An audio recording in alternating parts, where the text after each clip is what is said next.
You will all say civilian lives should be protected, and yet some of you, until now, continue being unable to call for a stop to the assault, to call for an immediate ceasefire. You did not hear us then. Don't make the same mistake now. This council called for a ceasefire 2 days ago and acted accordingly. It would have saved hundreds of lives. Maybe, for some, saving hundreds of Palestinian lives is not such an important objective to pursue. You have heard and seen it telling people they had a choice between forced displacement and death, and then subject them to both. It is beyond belief that some still speak of a right to self-defense of an occupying power that has made clear it is seeking blind vengeance, forced transfer, and annihilation of our people. There is no right to commit massacres in international law. Israel is perpetrating massacres in Gaza every single day. We told this councils months ago, act to save lives, all lives. You did not hear us then. Don't make the same mistake now. Mr. President, people are being killed as we speak. A humanitarian catastrophe of unprecedented proportion is unfolding in Gaza live on TV screens. And we heard what Mr. Griffith said. A political disaster is underway, and yet the Security Council of the United Nations is unable to say the only thing that truly matters. Stop the bloodshed. I repeat, stop the bloodshed. For those who think they can avert a humanitarian catastrophe and a regional spillover while Israel continues bombing and killing Palestinians, think again. The region is united in telling you it is not possible. Listen to them. The only way to prevent both is to stop this criminal aggression against our people. Mr. President, there is no speech, no legal contortion, no political cover that can clear Israel of its responsibility for the Palestinian civilians it is killing. For 75 years now, Israel has explained, brazenly justified, how it had to dispossess us, how it had to occupy our land, how it had to kill our people, all in full impunity. Killing more Palestinians will never make Israel more secure. 75 years of experience should have been proof enough for those who want to learn. There is no logic in this world, no moral in this world, and no law in this world that can justify the killing of a people. Innocent children, women and men, as a pretext to make another one secure. The whole world is watching. They're watching us. The events of the last 10 days may shape the next 10 years in our region and beyond.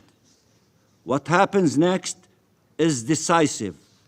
If anyone thinks this is a situation under control for which you can plan and implement, they are making false and irresponsible assumptions. This is the kind of war where you know how it starts and have no clue how it ends. Until now, it can be stopped. And it should be stopped immediately. Any further delay is a risk no one should take. The Council should have met today to heed the call of the Secretary General, of religious leaders around the world, including the Pope, of the Arab states, of the Muslim countries, of the global South, of the overwhelming number of states around the world, of billions of people, including the millions who marched in your streets. Stop the bloodshed, stop it now. Stop the bloodshed, stop it now. Listen to them. But it has not heeded these calls. It has not upheld international law unequivocally, equally, and responsibly. And in the next few hours, more Palestinians will be killed. Tensions in the region will rise to new dangerous levels. Anger and resentment will explode. Each one of us will be asked what we did when all of this was happening. All will be asked what they did to prevent what will happen next. The Council's failure to shoulder its responsibilities after 10 days of Israeli massacres against the Palestinian people, and after the killing of hundreds of people gathered in a hospital to find shelter and care, will mark public opinions in our region and the world for a very long time and affect belief in the protections of the law for all people, as well as their perceptions and reactions. This was not a moment to foster more despair and more impunity. This was not a moment to make the same mistakes that got us here in the first place. Finally, Israel does not deny that it killed entire families, infants, children, their parents, uncles and aunts and cousins, their grandparents, with sometimes up to 45 members of the same family being slaughtered. It has done so repeatedly through the years and is doing it again this time in the Gaza Strip. It has now killed 3,500 Palestinians, almost all civilians, including more than 1,000 children. It admitted it was killing all of them, but urged it could not do otherwise.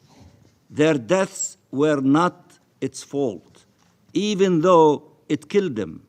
But the hospital massacre had such an impact on global public opinion that it had to change tactics and change its original story into a new one.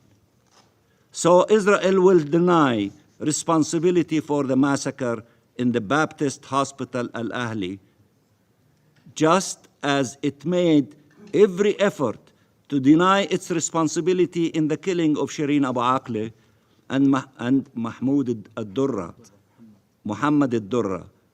and in the many massacres it had perpetrated over the decades, despite overwhelming evidence to the contrary. It will blame the Palestinians for their own death, as it has always done, and it will attempt to present evidence to that effect to this Council. Remember, the last time somebody presented evidence in this chamber to justify war. Do you remember that? Somebody came with technological devices and pictures and what have you to convince you of evidence. Remember the last time somebody presented evidence in this chamber to justify war. I am sure the Council, the media, and the world will not be fooled by such theater again. From breaking news, detailed analysis, in-depth interviews, and explainers, follow the Times of India. Subscribe to our YouTube channel. Don't forget to like our videos and hit the bell icon to stay updated with the latest.